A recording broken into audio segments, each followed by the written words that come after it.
Hello, ladies and gentlemen in the Ninja Nation and at Ninja U. My name is Peter Parnay, and today we have a really fantastic conversation with Larry Kendall, the author of Ninja Selling, Don Tennyson, partner, great friends both, co-author of Ninja Selling, one of the original instructor. And the topic today is centered around one of our favorite authors whose most recent book, The Infinite Game, really struck a number of chords. And I was introduced to this book about a year before it was published. About a year ago, I saw a talk. It wasn't a TED Talk, but it was an interview on BBC with Simon Sinek, who also wrote Start With Why and Leaders Eat Last. And I was just captivated with this idea of the difference between an infinite game and a finite game. The title of the book is The Infinite Game. As he says on his title, we can't choose the game, we can't choose the rules, we can only choose how we play, which is on the cover of the book. And so today what we want to do is investigate how that is relevant in a real estate world, both as a real estate associate, selling houses day to day or selling real estate, and as a manager and an owner. And the lessons we can take from the book, how we apply them, and why they are so critical, especially in 2020 and going forward. So let's start with how the book came to you and where you started, Larry. I said it before we started this interview. When the book came out, Larry must have gone, oh my gosh, this is what I've been doing for 30 years, because it really is Ninja in a nutshell, but with all the details unwound. Tell us when you got the book, how'd you get the book, where'd it come from, and where you started on the infinite path. Yeah, you bet. Thanks, Peter. You know, it's interesting. I received the book, and obviously you can tell what I think of this book. I received this book as a gift from the president of the group, Brandon Wells. Some of you know Brandon. He's a brilliant young man, and he's our president. And he wrote me this note. I'd like to share it with you. He says, Dear Larry, I'm fairly certain that at this point someone has given you a copy of this book. However, I'm giving you another copy as a New Year's gift. This book, in essence, is a summary of the way I have watched you approach the group, Ninja, and the lives you change along your path. I thank you for the opportunities you've afforded me and the lessons you have taught me. Thank you for leading with an infinite vision. Happy New Year, Brandon Wells. That meant a lot to me, that note, and that he observed that I was living and our company was living and Ninja was living this infinite game. But for me, it started with, and Simon Sinek mentions it in his book, the original book on this was written in 1986 by a guy named James Carsey. And I don't know how I got that book in my hands, whether it was a gift or what, but it came into my possession. I read it.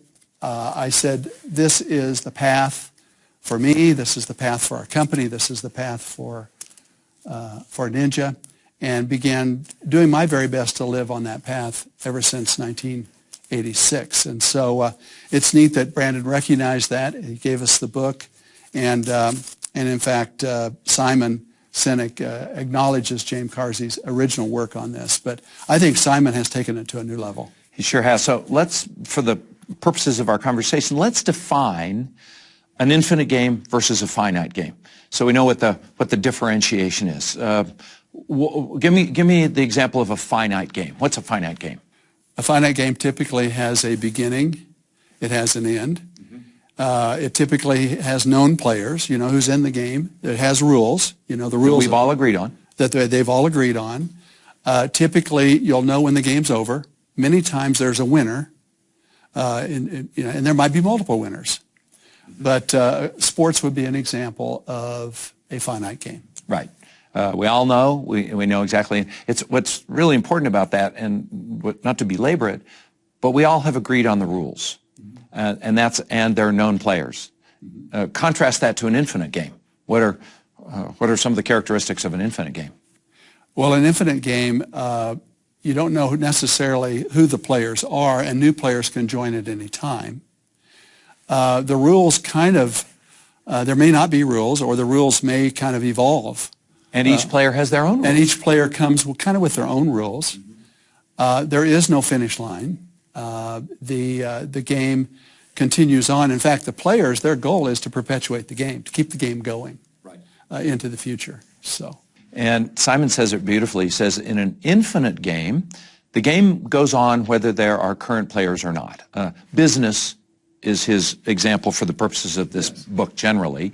And it will go on forever, and companies come and go. And there are two attributes that define whether a company is willing to stay in the game. And those are will and resources, right? Yes. And when people run out of either will or resources, they're out of the game. And the game keeps on. Let's look at it from the viewpoint of a real estate agent. I'm in the game, and we've all seen in a career of 30, 40 years, agents that come and just blow the lights out. There was a guy in Albuquerque, Ron Campbell, and it was his goal to be the most known agent in Albuquerque. I think he was spending $25,000 a month on billboards, at least. And for 2 years, it was all the Ron Campbell game. Ron Campbell came and went, and real estate keeps going. Yes. So let's talk about what does it take to make the decision to be in the infinite game, and what are some of the symptoms of people who are playing a finite game?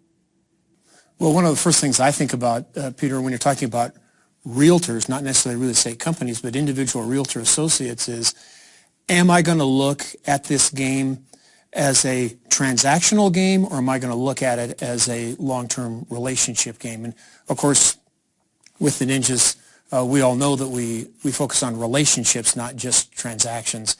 To me, that's the simplest way to look at individual realtors. Is it one transaction at a time and I just move on to the next deal, or am I building relationships that potentially could go on really forever? And what's the pressure in the industry? The transaction. Yeah, leads. And you can have finite games within an infinite game. Ooh. And that's what you have in real estate. If you're playing the infinite game, you can have finite games along the way. A classic example of the finite games, what Don mentioned, is the real estate transaction. You typically have a beginning, usually at the time of going under contract. You have a finish line, which is the closing.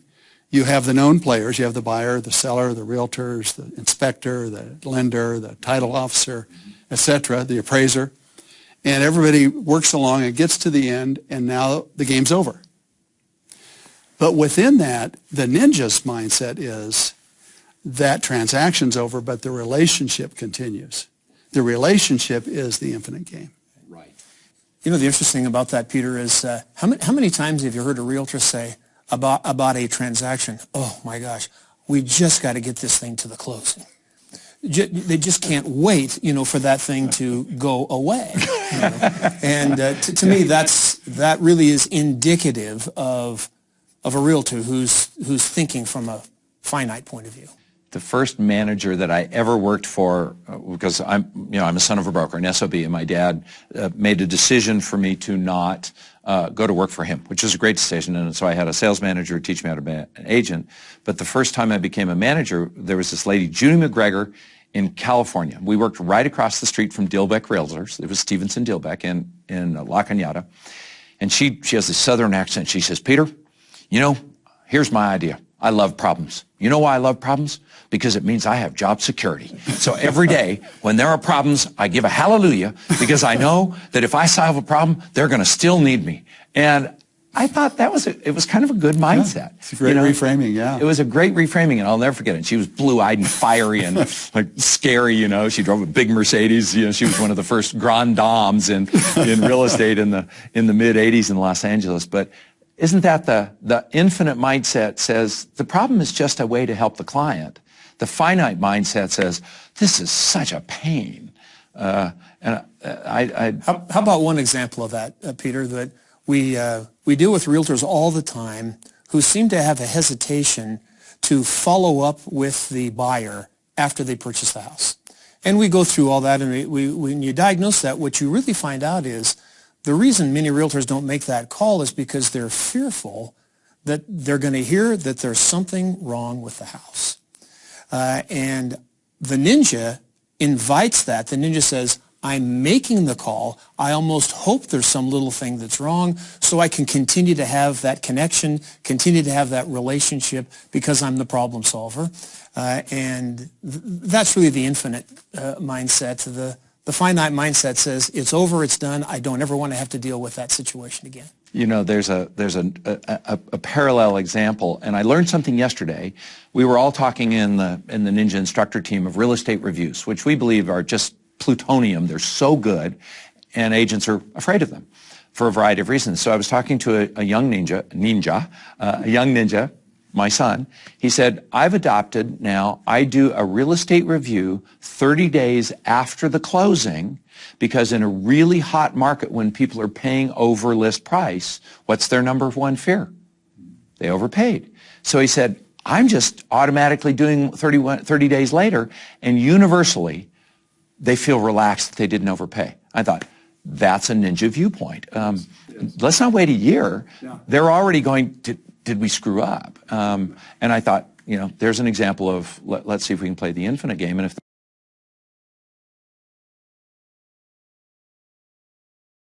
did we overpay, then at least you can solve that problem.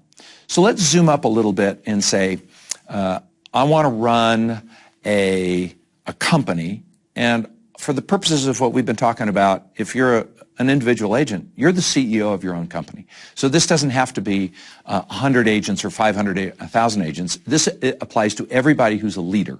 And anybody who's an agent is de facto the leader of their team, right? Whether it's a team of one or not. What are the foundational concepts that have to be in place to have the structure for an infinite game? In other words, I think Simon says there are, what, 4 or 5 basic precepts that if you're running an infinite team, they have to be. Let's go through that. I would start by saying it. Let's keep it really simple. If you follow the ninja path, follow the ninja system, you are playing an infinite game. Pure and simple. You don't have to worry about it. You are playing the infinite game because the ninja is built around that. And keep in mind, you'll be doing that in an industry that's marching down a completely different path, which is the transaction path, which is the finite game. And it'll be tempting to get pulled off that path. The industry is focused on, it's very transactional. 94% of real estate people either never follow up after closing or only occasionally follow up, versus the ninjas, it's a relationship. So I think that the easy thing to say is just follow the ninja system, and you're on the infinite. You're playing the infinite game. Now there are certain core pieces to Simon's book, and one of those is having what he calls a just cause. And I'd like to give an example for a sales associate with a just cause. When most sales associates go out to get a listing, what is their goal? Get the listing. Get the listing, get the listing, get the listing. That's a finite mindset. Right. I just want to get that listing. When a ninja goes out on an appointment for a listing, what is their mindset? Create a relationship. Create a relationship, and my mission is to help these people get from the life they have to the life they dream about, to get them where they're going on time. Okay? And so it's a much bigger mindset. It's not me-centric. Right, right. And I think, let me ask you this, if you were a seller and you were interviewing 2 realtors, one of whom comes with the finite, what do I have to do to get your business? What do I have to do to get the listing?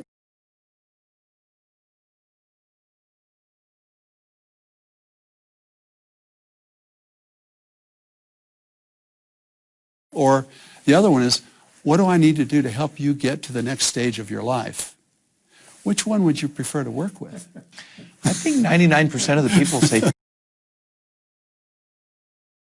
thank you very much for acknowledging that. So a just cause, and he capitalizes it in the book. It's akin to a mission statement well, mission statement would be the best thing. It would be important, I think, for each of us as agents to get clear on what our just cause is, to be able to articulate it. Yes. And just share, you mentioned it, but share what the group and Ninja, let's talk about both our company vision and the group's vision is. What's the just cause of both? Well, at our company, the group,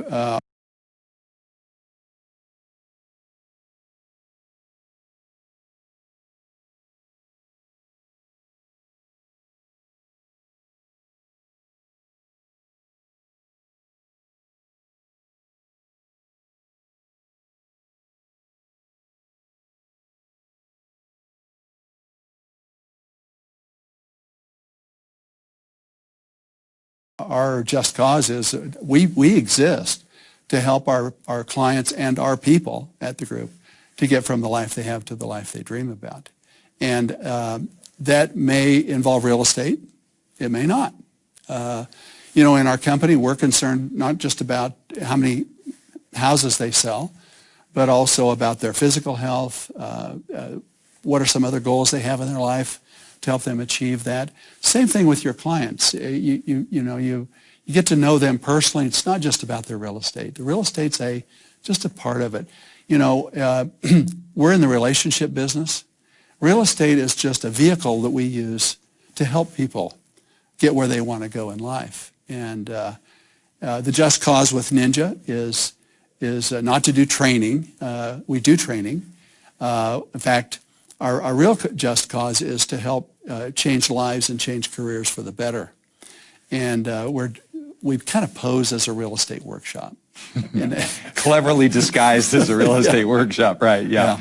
That's really the medium, but it's not the just cause. That's right. One of the things that Simon Sinek says in the book, and if this is jogging some inspiration, which is what we hope it's doing, he says something interesting about a just cause.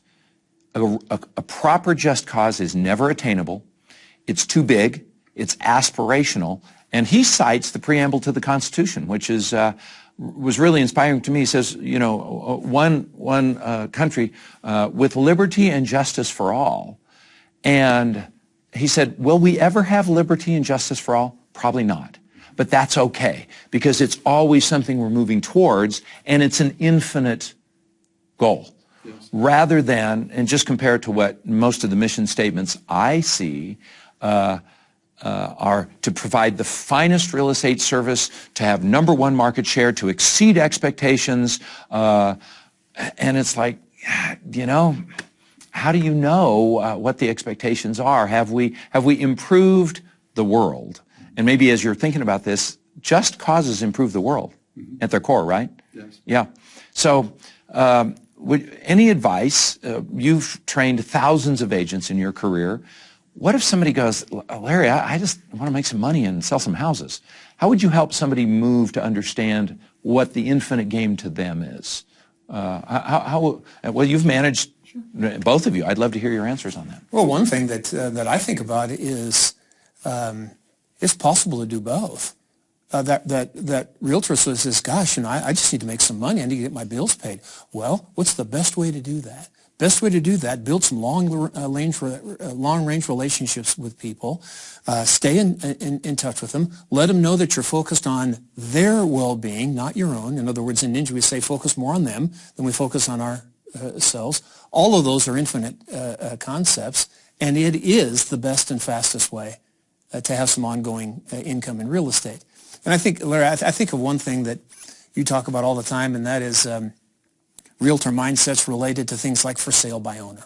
You know, and the realtor who gets all worked up about a for sale by owner situation clearly has that finite or transactional mindset, because if we had a long range or an infinite mindset about that relationship, we wouldn't really care about for sale by owner. Right. It's just one transaction. Right. The infinite mindset says, I'm in it for the next 15 or 20 years with this family and all the referrals and activity that's going to go along with that. It's not really about one for sale by owner deal. Exactly. Yeah. Exactly. There are 4 more pieces to creating an infinite game. The second one is build trusting teams. And the third one I think is really important is study your worthy rivals. And 3 things, there are 3 powerful words in there. Study, not beat, not compete with, but study. And the second, of course, is worthy. And the third is rivals. Talk about some of your worthy rivals, if you've had any. You know, when I first got into real estate in Colorado, I was 27. Mm-hmm. By the time I'm 29, I'm president and running a company. And our major competitor was another company, and the head of that company was a guy named Sandy Calling. And Sandy was just cool. I mean, I liked the car he drove, which was a tobacco brown Mercedes. I liked the suits that he wore. I liked how he handled himself in front of the room. And he ran this great real estate company. And I said, you know, I want to be like Sandy. You know, I would love to be able to speak like him, train like him, be like him, have a car like his. Ultimately, I had a tobacco brown Mercedes. I bought my suits at the same place he bought his suits. And yet he was our main competitor. Right. And we went on to be great friends. And he actually took me under his wing as his competitor. He took me under his wing and helped me. I was just this young kid, basically, trying to figure it out. And he was my major competitor, but he was also a very worthy rival. I don't know why he did it. I think he probably felt the infinite game intuitively as well. He was playing the infinite game, and I didn't know that's what he was playing. But we ended up with this great relationship and this great friendship over the years. And even though technically we were, quote, competitors. Real estate is unusual in that we all have competitors, always. But if you're involved in your local board, it's relatively inevitable that you'll be on the board of directors with your number one worthy rival. It's just this, it's part of our trade association. I, unlike you, somehow was taught the win-lose game. And it was, I remember saying this, my goal is 100% market share. I remember saying that in front of, why would I not want every transaction? And the infinite players in the room were like, Peter, I think you're missing it. But I was a young, driven, finite game player. And I lived in anxiety all the time. Because if you're playing the finite game, every loss feels monumental, traumatizing. And how you've both, as a manager, seen an agent be taken out for a month, for 6 months when they lose a big listing. Yes. And when you're playing the finite game, it's crushing one defeat. So you go along, and you and Sandy, I want to bring up an example. The first time I came to Ninja, and I realized that half of your competitors in Fort Collins have taken the course in this room. This is the Larry Kendall Harmony Ninja Training Center, mecca of ninja, and you welcomed them. Yes. And I was like, dude, what's going on here? And it was really my first introduction to the infinite game. Yeah. So let's take this a little bit farther. And what would you say to somebody that says, well, isn't getting a listing today my goal? I mean, this, don't kid yourself. This idea of the infinite game, yeah, but we're in this for market share, aren't we? What would your response be to that? Are you in this for the transaction, or are you in this for a career? And I think that one of the things that's very special and very unique about our industry is that on one hand, we may be competitors, but most of the time we're colleagues, because most transactions are done cooperatively. You'll have one real estate agent with the buyer, a different real estate agent with the seller, and you're working cooperatively. You may be competing in the morning for a listing, in which case it's a finite game, it's a competitive game. But that afternoon, you may be working a different transaction, and it's a cooperative game. And so I think if you are in this for a career, all of the realtors are not your colleagues, or not your competitors, they're your colleagues. And you're going to see each other again and again and again, and you will thrive if you play the infinite game. Let's tell the story now that Simon Sinek tells about his worthy rival. And you brought the book that is written by his worthy rival. And for context here, Simon's obviously, he's New York Times bestseller author. He's the real deal. And there's a guy that he quotes in the book, which, before you understand it's his worthy rival, and it's a professor at Wharton, right?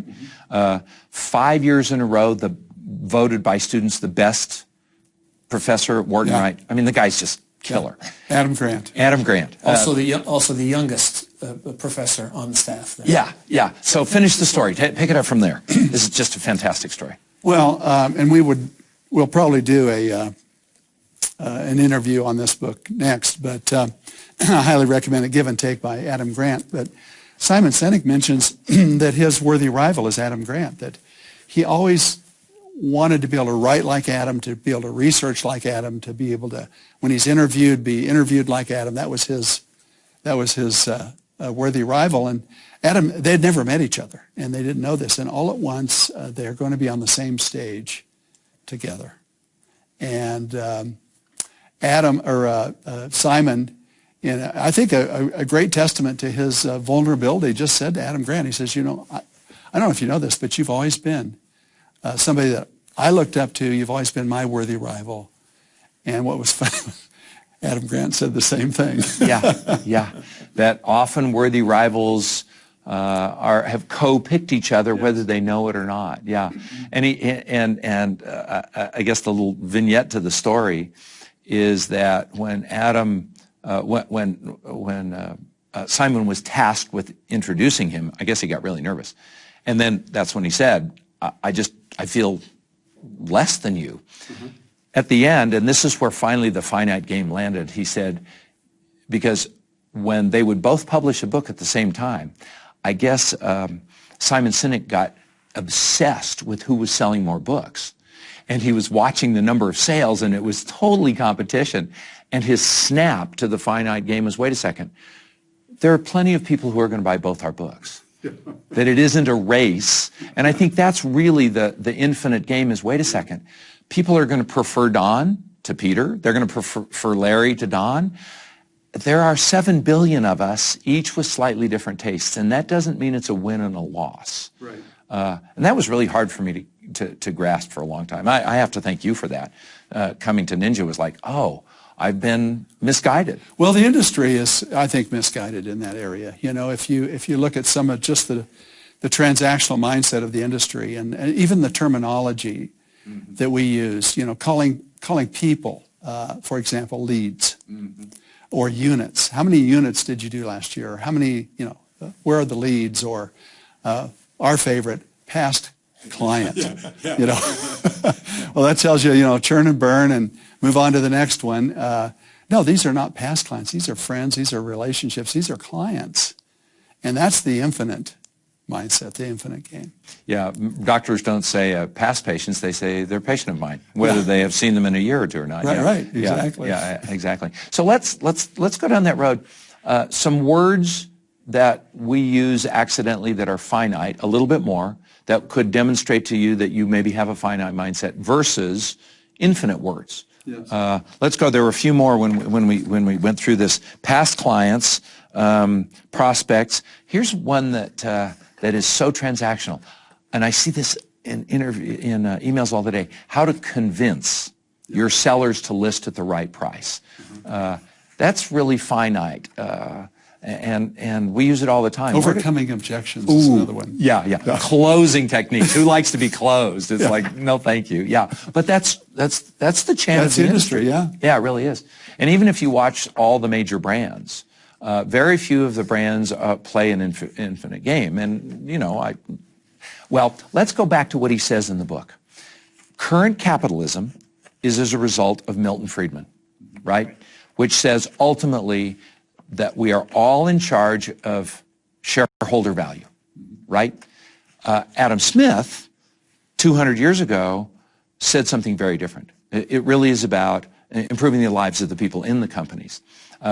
He, in the book, says that really our current form of capitalism is the Milton Friedman version, which is really all about shareholder value. And if you're a publicly traded company, what is the number one thing you're answering to? Well, a quarterly report on your quarterly earnings. You've got to make your numbers. Otherwise, your stock value goes down and the shareholders lose value. If the whole purpose of the enterprise is to serve the owners of the company, the shareholders, then what happens is, what about the customer? They basically are not really considered a customer. They're considered, the mark? As an example, versus Adam Smith, who says, no, companies exist to serve society, to serve customers. And if you do a great job of that, you'll have plenty of money. Yeah. As Bob Berg says, money is the echo of value. And if you're creating enough value, you'll have enough money. Money flows to value. Right. One of the things that hearing this conversation makes me think of is this. In Ninja, we use the words abundance and scarcity, player, victim, win, lose, which really kind of defines finite versus infinite. So this is really a Ninja concept at its core. But the other thing is How about the words both and versus either or? And the real question is, can we have both and in terms of profitability and an infinite mindset, or do we have to go down that finite path of quarterly earnings reports in order to hit the numbers? And to me, that's where there's the disconnect, is this idea that I've got to choose one path or the other. Well, let's talk about a couple of the stories in the book that are all on this. And this is in the book, and it's, we're not talking behind anybody's back, but I want to talk about the Wells Fargo story, maybe the Google story, and the CVS story. And one of the things that's so important that I took away from this is that if you aren't clear on your just cause, even if you are, you have something called ethical fade. So let's have this conversation, because as you're designing your own business, whether it's a company or an agent, what are instances of ethical fade, and when do you lose track of your just cause in exchange for shareholder value and return on quarterly? It's so interesting. Even when you say quarterly, holy moly, if you're playing a game in 90-day increments, you can't possibly have the long game in mind, can you? Right. Yeah. It's very difficult. It's impossible. So the CVS story. Their just cause is to provide ways and means for the health and the happiness of their customers. It's stated everywhere. And interestingly, same with Rite Aid and Walgreens. Mm-hmm. Then they said, wait a second, if our goal is to provide health and we're selling cigarettes, how does that play? What does that... It's not consistent with our just cause. So either of you remember what they did with CVS, and then I want to tell the stock, what's the crazy guy's name who was always talking about stock value? I just lost it. Kramer, Jim Kramer. Do you remember what happened in this story? Either of you? Yeah, I love this. Well, they were confronted by, I don't know if it was a customer or who it was, CVS was confronted by their just cause.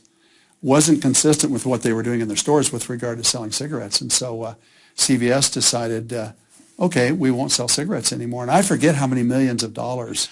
Like 20% of their gross revenue is from cigarettes. Yeah. Huge number. Yeah, it was millions of dollars a day, I think, of cigarette sales. And they're all at once going to wipe this out. And, of course, the stock watchers thought they were stupid. They said, you're going to tank your company, you're going to take your company under because your philosophy of being consistent with your just cause. What are you thinking? Yeah. And so what happened? So their stock, I think at the time, was trading, I want to say, at like $70. It immediately, and James Kramer was all like, this is a terrible idea. It dropped 12% in like a week. Yeah. Went down to 60, something like that, $60. Within a year, it was up to $115. It had a 40% increase.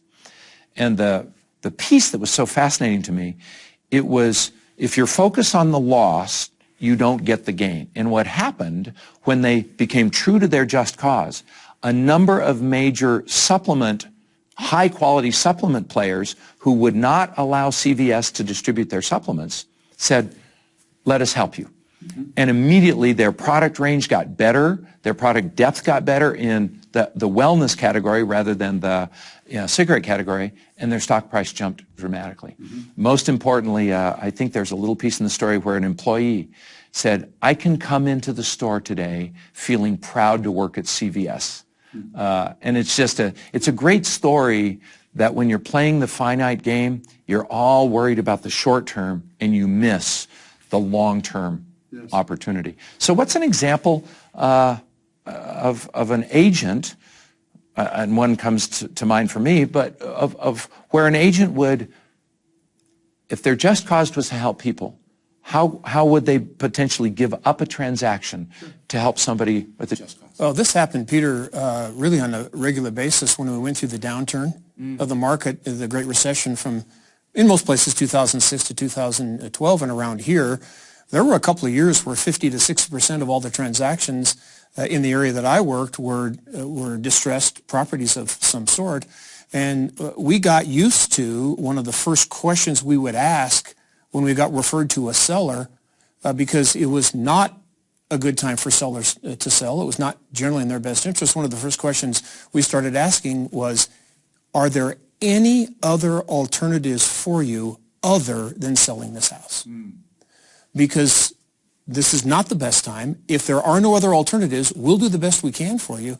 But if there are other options, let's see if we can help you do that. Let's help you find a tenant. Let's help you find a family member to live here for a while, whatever it might take, keeping in mind that the way we get compensated is by selling houses. But in most of those cases, the right thing to do was not to help them sell the house, was to help them find an alternative, and then later on they sold the house.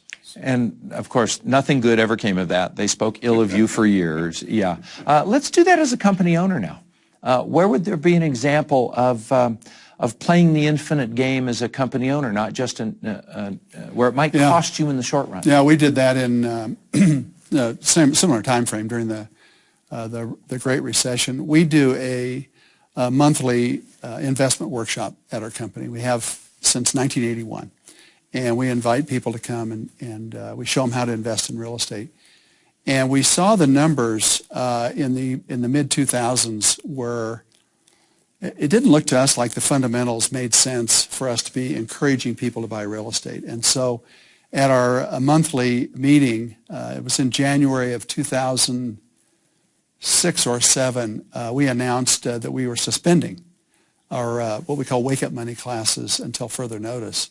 Because the fundamentals aren't there, we wouldn't recommend that you go out and invest in real estate right now. This is going to be a time of transition. We're not suggesting you sell your property unless you have to.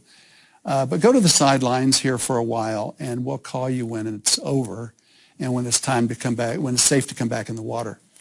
And what was interesting was that I had two investors in the room bring up magazine covers. One was Money Magazine, and I don't remember the other, it might have been Time, that said, buy real estate's hot, and all this. Well, it was. But we could see the kind of the future. Yeah. And that takes a lot of courage because we would sell typically 400 or 500 homes a year to investors from those workshops. And we're basically saying we're going to forego that because it's not in their best interest. Right now, and I'm sure glad we did, because what would happen if we got them all lathered up and they buy properties and then we went into that market that Don described where half the properties are underwater. You owe more against them than they're worth. And explaining that and we kind of knew that going in. No, we had to do what was best for the customer. And I remember in our newsletter that went out that month, it said, kind of went through that and said, if you don't have to sell your house in this market, don't. If you have to sell, you're being transferred. You've got you're going through a divorce, whatever it is, and you have to sell, we'll help you. But if you don't have to, okay? And actually that helped some sellers because there was an oversupply of inventory. Right. And it helped reduce that and helped kind of rebalance the market a little bit. So where this butts right up against is this idea of ethical fade that he talks about. And I see it that I watch a lot of newsletters from agents. Now's a great time to sell. And they say it at all times. Now's a great time to buy. And I'm like, how does that work? But it's somewhere we believe that we have to be the positive cheerleader, irrespective of some sort of voice inside. So let's talk about what ethical fade is and how it happens and how to recognize it. Because it can happen in an individual easily. Yeah. And it certainly happens in companies. Enron, Wells Fargo, Google, so many, Facebook maybe right now. I mean, there's so many that, and let's set a stage for this. There's a difference between the legal standard and the ethical standard. Which is higher? The ethical, of course. Absolutely. Mm-hmm. It should be. Mm-hmm. And a lot of people hide behind the legal standard. Mm-hmm. In the book, he went to the CEO of Walgreens and says, why are you selling cigarettes? Because they say we're at the corner of health and happiness, right? and which part of smoking cigarettes is it at the corner of health and happiness? Maybe a little unhappiness. So where do we face the potential for ethical fade? You've already teed it up, because you didn't, especially as an agent. Where would you push the line just a little bit because other agents are doing it? Well, I think the obvious one there is when we as realtors become more focused on ourselves than we are on the other person. And our friend Chris Doyle, that you've interviewed, is a great ninja here in Colorado. You asked him the question one time: when you get a little bit off track, when you need to get yourself back in the right frame of mind, what do you do? He says his simple answer was more of them and less of me. And so the more we can focus on the best interests of our clients, the better chance we have of avoiding that line of that ethical fade. There's a phrase that goes around right now: do the right thing. And my observation, I like your opinion, is that subjective or is it objective? In other words, is the right thing the same for everybody? That's a great question. What I was thinking, Peter, on this is in Ninja we teach that we control the process and they control the decisions. And I think if we stick with that and make sure they're making decisions based upon good information and they're comfortable with their decision versus they're being sold because we need a deal. Or, we've got our daughter's tuition to worry about, and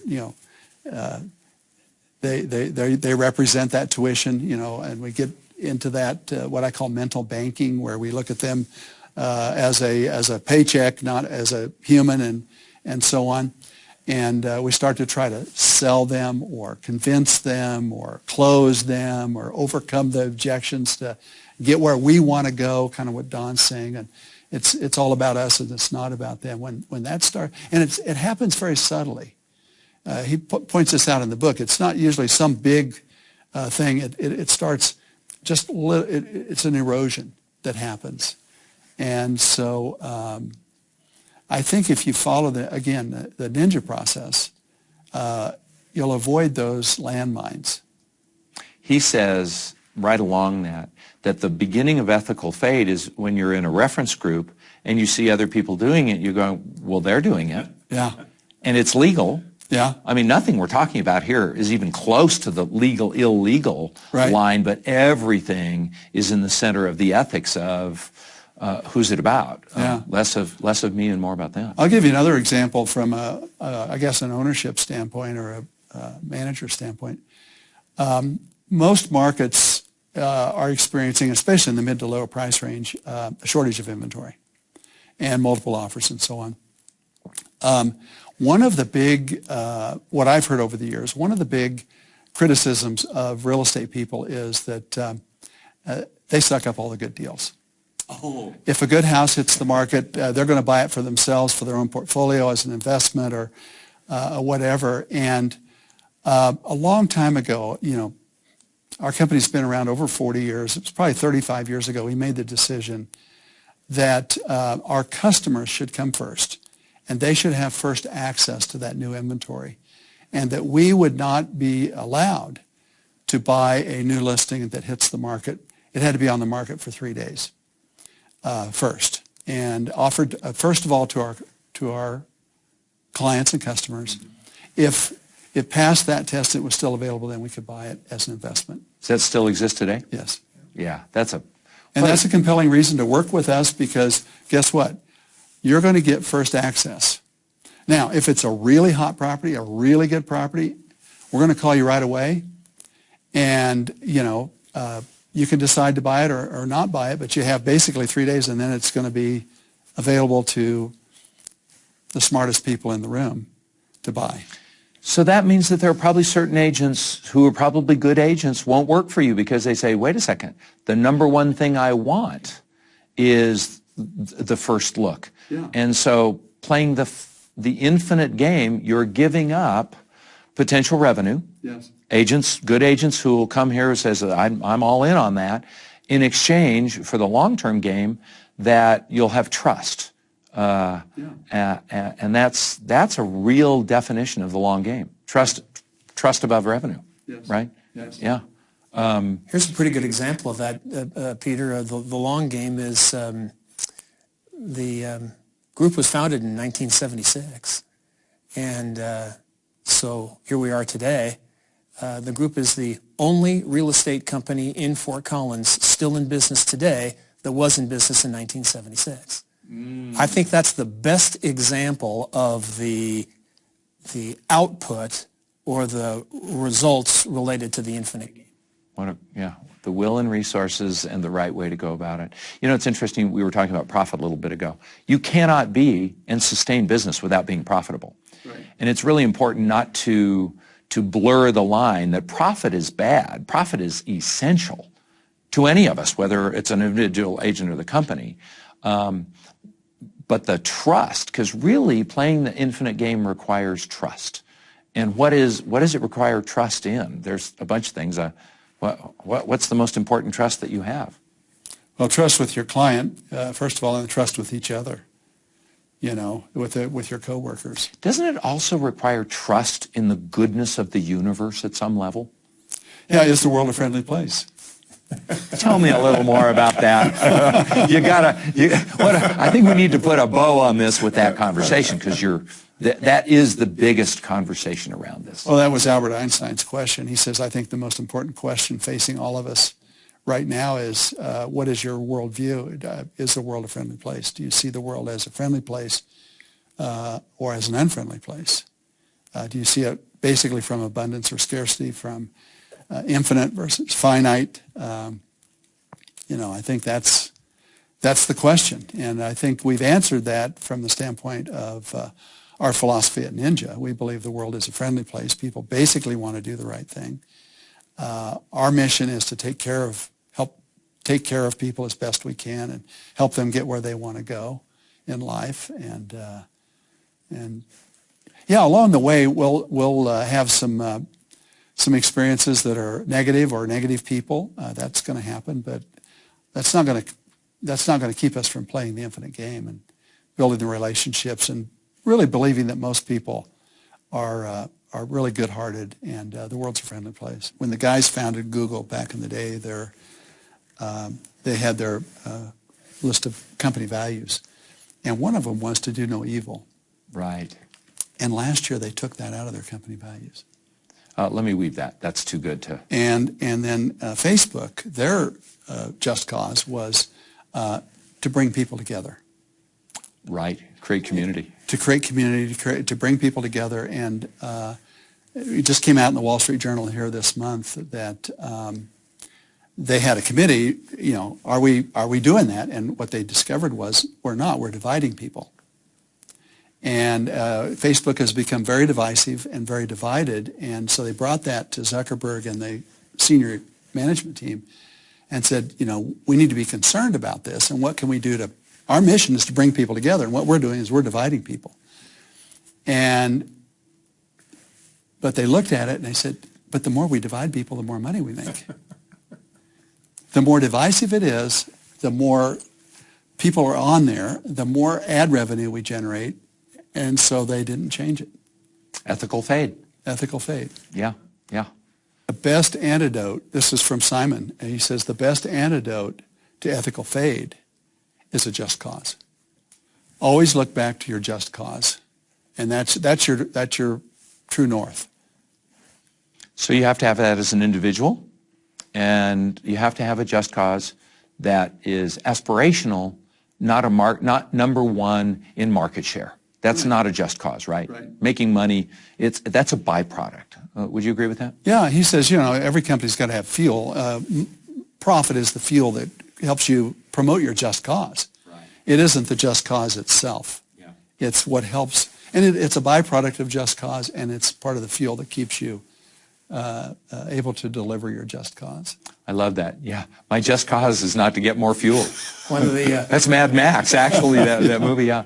One of the quotes I remember that we had in earlier Ninja Installations was, profit is the cost today of being in business tomorrow.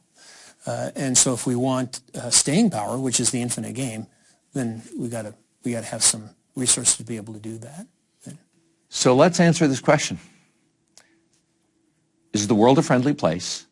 when there are riots and there are injustices, which always happen, and there's a pandemic going on, and there's more arguing over the right and the wrong, how to handle a pandemic. I mean, it's a wild conversation out there with as much divisiveness around something that was supposed to bring us together, like a pandemic, which has not happened.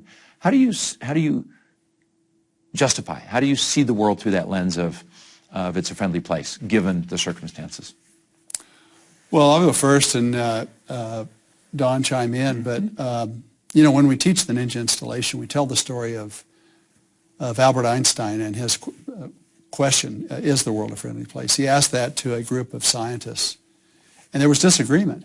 On some of them felt they cited in today's world they would cite the riots and the unhappiness, the divisiveness, and a lot of the other things that are going on.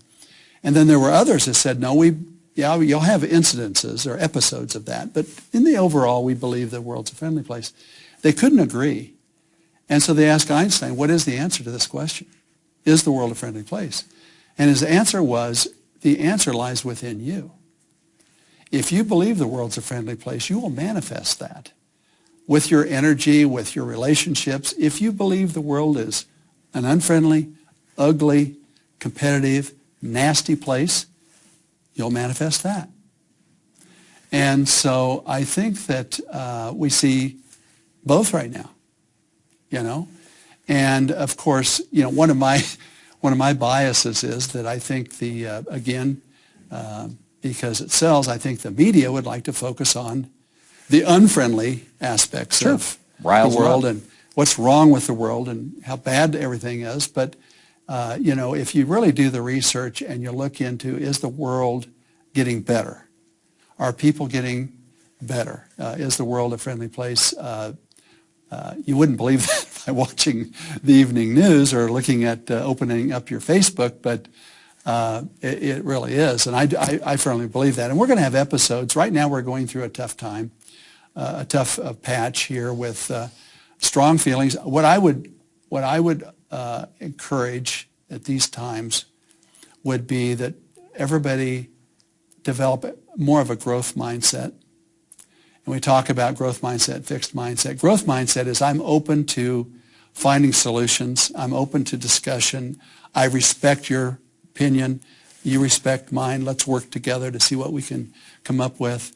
Versus a fixed mindset, which is I'm right and you're wrong, and let's fight about it. And you're stupid. Yeah. Exactly. So, I think that growth mindset ties into, again, the infinite game, ties into the abundance, it ties into the world's friendly place. It's a whole philosophy, really, of how to live your life. And, it's all in the Ninja system. Well, you've had plenty of time to prepare your answer. This is going to be awesome. Well, I always laugh when I make this comment in the installation. All the pessimists that I know say the following, you optimists, you're rose, but if you'll listen to me, I'll show you, I'm a realist. I'm not a pessimist. Uh-huh. And they make a fundamental assumption that there's a single reality. Yeah. By making that, and that the poor optimists of the world are walking around in rose-colored glasses, delusional about the truth, but stick with me and I'll tell you the truth. What you're saying is there a single truth? All of us have a lens through which we see the world. And it's based upon our programming. It's based upon our experiences. And as soon as we begin to recognize that not everybody has our lens, and that we don't have their lens. Yeah. But if we combine the lenses, we have more clarity. Ooh, that was not the word I thought you were going to use, but that is the perfect word. Yeah. Don? Well, what all those things Larry said, what it makes me think of is really a key fundamental principle of Ninja, which is what you focus on expands. And so we can choose. And it's the great thing about life is we have this freedom of choice to look at a situation any way we want to. And so we can choose to focus on the negative, or we can choose to focus on the goodness of mankind and our ability to overcome challenges and difficulties. And everybody gets to make that choice. Which is the history of mankind. You know, if you look at the trend line for 30,000 years, we are wired to find solutions. Yes. As a society, and the trend line is fantastic. I think that's a perfect place to end on this. Hopefully, if you heard this last piece, you go away with this idea of really how you see the world as a choice. There isn't a reality; it's a lens, and pick the lens. Pick the lens. I was going to say that provides the most clarity, and I think compassion is the other piece to this.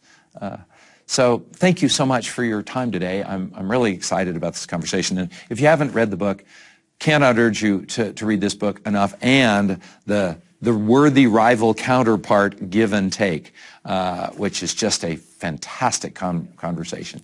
Don, anything else? No. Larry, anything else? We're good. Thanks. We're good. Thanks, Peter. Thank you for your time. Thank you for joining us at Ninja U, and thank you most of all for joining us on the Ninja Path. In the Ninja Nation, we are making a difference.